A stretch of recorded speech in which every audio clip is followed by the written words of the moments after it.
Never before have so many defended a show so terrible.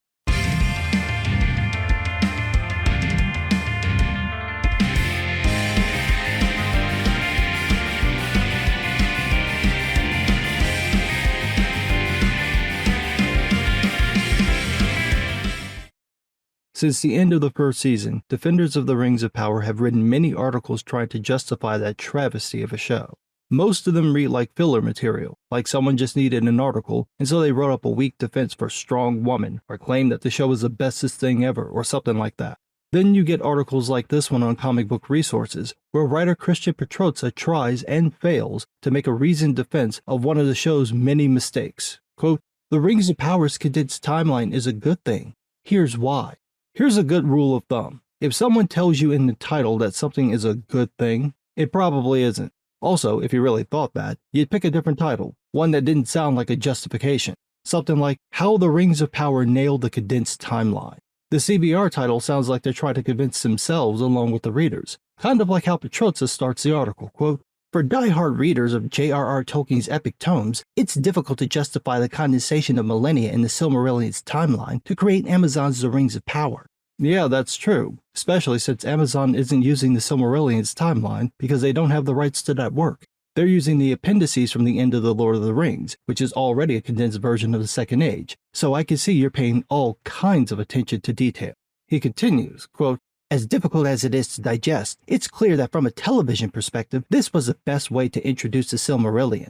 After all, the condensing of the timeline builds incredible potential for Tolkien's older tomes to be translated into an exciting adventure over a biblical study of fantasy world building." Tell me you've never read Tolkien without telling me you've never read Tolkien. The world building is part of the point of his stories. The Lord of the Rings opens with a condensed version of The Hobbit and then spends pages explaining Hobbit culture before you even get to the story. There are long sections of The Lord of the Rings where it's just an info dump, like the Council of Elrond. This is just what Tolkien does. Also, you've clearly never read the Silmarillion because there are plenty of fully told stories in that book. But again, Amazon isn't adapting the Silmarillion. They're adapting the 5 pages of lore from the appendices at the end of The Lord of the Rings. Like I said, it's already been condensed. Amazon's problem wasn't trying to fit in a long timeline, it was that they didn't have enough content to work with, so they had to make it all up. He goes on, quote, "In order to inspire new readers, engaging film and television adaptations are paramount. I think Peter Jackson's films have that covered. And to be honest, new shows and films aren't going to get more people to read books because people are reading less and less every year. Even if people did read books like they did in the past, that's a terrible reason to condense the timeline because it could create confusion when people do read those books. I saw this happen with people's reaction to Frodo's age in the book versus the film. The film doesn't tell you how old Frodo is, but the book does. He's 33 at Bilbo's and his birthday party, and 50 when he sets out for Mordor. The writers changed this because it didn't fit with the story that they were telling. You can't claim that the ring is a threat and then have Frodo keep it for 2 decades with no harm. It kills the tension they just built. Now, Tolkien's works have been around for 70 years, and they're still very popular, so I don't think anyone needs an adaptation in order to get people to read them. People either will or they won't. But if they do, it serves both the books and the adaptation if the latter matches the former. If you make massive changes, that's probably going to blow up in your face, kinda like it did with this, quote, "The Rings of Power centralize relatable and consistent characters and condense them into a cohesive story that both viewers and readers could absorb." That must be why 2/3 of the audience dropped the show instead of finishing it. The characters were anything but relatable and consistent, and the condensed timeline resulted in Amazon rushing past the very thing the show is about, the forging of the Great Rings. They spent 8 episodes putzing around with Strong Woman and then gave a whopping 5 minutes to the forging of the rings, and then forged them in the wrong order, with the 3 being created before the 7 and the 9. There was nothing to absorb other than the sound of thousands of bored viewers sighing in unison.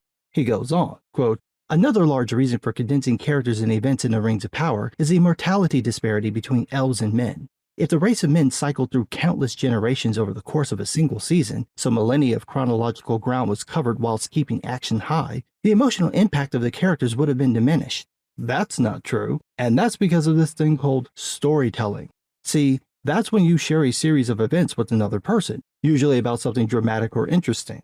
If you do it well, you could introduce a character, build up the audience's interest and concern for that character, and then kill off the character, and the audience will still care. Don't take my word for it. Go and watch the show that was the reason Amazon bought the rights to The Lord of the Rings, Game of Thrones. Game of Thrones is built around the idea that anyone can die, meaning some characters are introduced and killed off in a couple of episodes. That didn't stop viewers from loving those characters, and that's been true for decades. Hundreds of other shows have had characters that appear and then disappear, some in just one episode, but they still connected with the audience. Amazon could rotate the human and dwarf cast each season, and it wouldn't make a big deal. This would actually make more sense for the show because all the ring content happens with the elves. Petrozza then goes back to this idea that the show will bring in new readers, which just isn't true. It might bring in some, but with people reading fewer books, those numbers are going to keep falling. What's worse for the show is that it's nothing like the books. Quote, "The Rings of Power delivered a paladin like Galadriel in her glory days, a young Isildur thirsty for adventure, and a mysterious man from the stars, washed of all color and found by nomadic hobbits, Gandalf. The Rings of Power used the familiar as a conduit to introduce a new age not seen on screen, which has been a tried and true storytelling convention as old as time." Except that's not at all what's in the appendices, the unfinished tales, the history of Middle-earth, or the Silmarillion.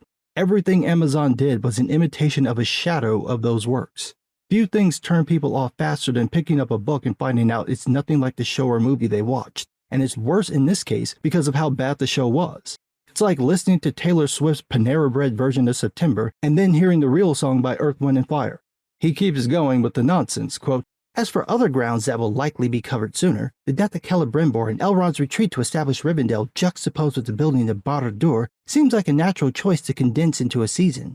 The forging of the One Rings, whilst the elves hide away, could frame the larger war between Sauron and the elves as the dwarves retreat from the fighting and covet their rings gifted by Sauron, closing dwarves off from the outside world as they greedily dig to their doom." No. First of all, Celebrimbor dies after the One Ring is forged. That means Barad-dûr was already built, because that's where it was forged. Second, no one knows the rings are treacherous until after Sauron puts on the One. This implies that the Great Rings did little harm to their bearers until after the One was used. 3. Sauron's rise to power is what causes the elves to hide the 3, and the dwarves will fall into greed because of the 7. At this point, you're not just condensing the timeline, you're changing the order and nature of the events, which changes the meaning of those events. The point of the long build-up is to show the arrogance of the elves. They should have noticed something was off about Annatar and heeded the warnings of Galadriel, Elrond, and Gil-galad, but they didn't. Instead, Celebrimbor, eager to learn, falls for Sauron's lies, winds up creating the Rings of Power, and essentially sets into motion the hellscape that will dominate Middle-earth for thousands of years. If you have this happen over a fortnight, it defeats Tolkien's point about people being too arrogant, self-impressed, and complacent. Condensing the story loses those elements, however there is a way to make this work. Time jumps. Just skip a couple hundred years per season.